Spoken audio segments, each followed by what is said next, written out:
Hey guys, let me just start off by saying that I miss you all very, very much, and it's breaking my heart that I can't be in the classroom with you right now. But that's just the way it is. So I hope you're all staying safe, staying healthy, and uh, and just know that I miss you. I hope you're finding these lessons to be somewhat pleasant. I know it's still schoolwork. Nobody likes schoolwork, but maybe it can be fun and interesting anyway. So I hope you're enjoying it. Today we're going to talk a little bit about the War of 1812. And no, I'm not going to ask you the question, when was the War of 1812? The War of 1812 was in 1812. That's fairly self-explanatory. But remember last week I told you that America had purchased the Louisiana Purchase. And so Americans are starting to move out west. Now the problem with that is out west was a lot of Native American groups.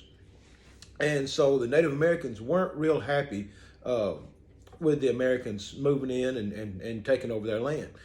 Some of them were selling the land, but others still weren't happy about it. While all this is going on, Napoleon Bonaparte is still in France waging a war against other European countries, one of which was Great Britain. Now, the United States was staying neutral. We said, okay, that's fine. It's none of our business. We're not going to get involved in it. But that didn't last out very long. We ended up getting involved in it after a little while.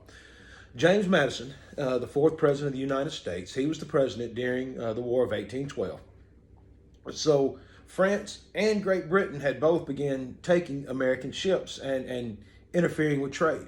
So Madison, who was Secretary of the State under Thomas Jefferson, he had told both countries, listen, if you keep doing this, it's illegal. You're breaking international law. You can't do this. They ignored him. They didn't pay him a whole lot of attention. And so then in 1808, Madison's elected president, and he tried to remain neutral. So to remain neutral, he stopped trade with both countries. He wasn't doing any trade with France, and he wasn't doing any trade with Great Britain. Now, in May of 1810, Congress decided that they would start back trade with both countries. But it said that before they did, the countries had to acknowledge that the United States is neutral. We ain't getting involved in it. You acknowledge that, and we'll start back trading with you, and you can make money off us, and we'll make money off you. Well, Napoleon and France agreed. Great Britain did not. So we started back trading with France, but we still did not trade with Great Britain. Now, out west, where these Americans are moving to, Great Britain is giving American Indians now weapons, guns, and things like that, and they're encouraging them to be hostile, to fight with the Americans. And there was a Shawnee leader by the name of Tecumseh. And Tecumseh went to a fellow by the name of William Henry Harrison. William Henry Harrison was the governor of the Indiana Territory. It wasn't a state yet, but it was a territory. And he said, listen, y'all need to stop taking Native American lands. As a matter of fact, the land that you've already got, you need to give it back because it's just not right the way y'all are doing things. He said that the land belonged to all the Native Americans. So some Native Americans really shouldn't be able to just sell you land unless all of them agree to it. He said, we ain't all agreeing to it. Tecumseh got pretty hostile. What he did was he tried to get a bunch of the different Native Americans together and go fight against the Americans. Well, they didn't have much of a shot, and the Native Americans whipped on them pretty bad. Now, this was in November of 1811, so we're not in the War of 1812 yet, okay? So anyway, the Native Americans lost. So what they did was they buddied up with the British and said, listen, let's get together and be friends. You don't like the Americans, we don't like the Americans, and we'll fight together and try to beat the Americans. Now, at the same time, Great Britain has started stealing American sailors. What they would do is they would capture a ship, then they would take those sailors and force the sailors to work on the British ships. That was a process called impressment, okay? You're gonna need to know that term, impressment. So basically, because Great Britain was interfering with trade, they were helping the Native Americans try to fight against the Americans. They were really just being jerks. So a lot of people got mad at them, and there were people who supported then going to war with Great Britain. Those supporters who wanted to go to war with Great Britain were called war hawks. Now, in your book, or in the pages that you're going to see, there's a term that I want you to know. They had a very strong sense of nationalism. Nationalism just means they were proud to be American. They were proud of their nation, okay? So nationalism just means The book defines it as national pride. But these war hawks wanted to go to war against Great Britain. So finally, in June of 1812, the president asked Congress, because the Congress has to be the one to declare war. So the president asked Congress to declare war against Great Britain. Now, Great Britain was known for having a huge navy, having a very, very powerful navy. Okay, they had a navy that was one of the most excellent navies in the world. The United States had about 12 ships in our navy. Great Britain had hundreds and hundreds of ships. So we were very, very small. And we were also a very new navy. But we still kind of did really, really well in our naval battles. And that's what we're going to talk about today, is some of these naval battles. We'll talk more about some of the land battles next time. But today we're going to talk about the naval battles. So in August of 1812, there was a battle that was fought that only lasted 35 minutes. Now, that's incredible, because battles last a lot longer than that usually.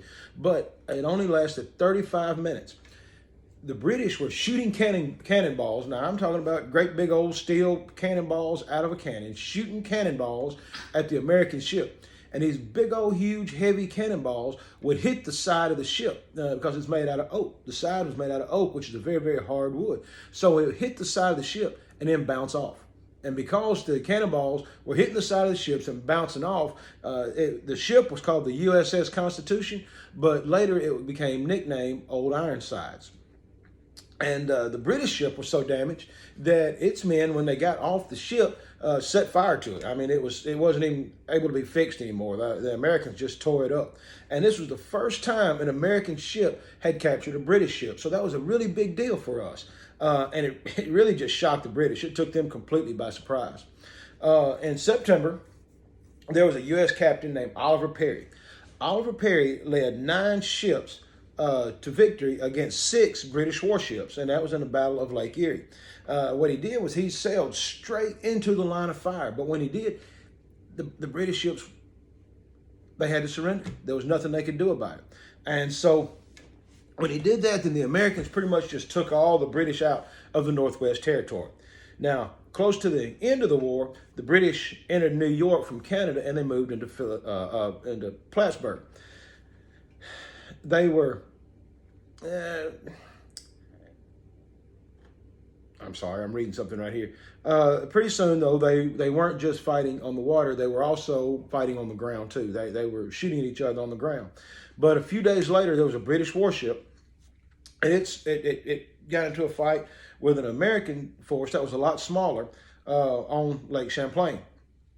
And soon after the battle, though, the British leader that was leading that attack was killed. And when he was killed, then the British just gave up. They surrendered because their leader was killed. So the battle on land was called off, and the British went back into Canada. So really, these naval victories were huge for the United States. We didn't really think we could win. I mean, nobody thought we could win. We're a small little navy going against one of the greatest, most powerful navies in the world.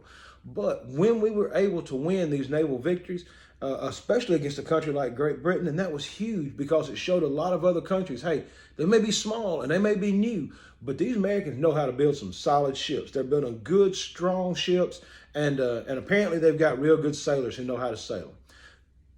Like I said, next time we'll talk more about the land battles, but this is the War of 1812. In 1812, y'all be careful, stay safe, and just kind of look out for each other and take care of each other by trying to stay away from each other. I'll talk to you soon. Bye.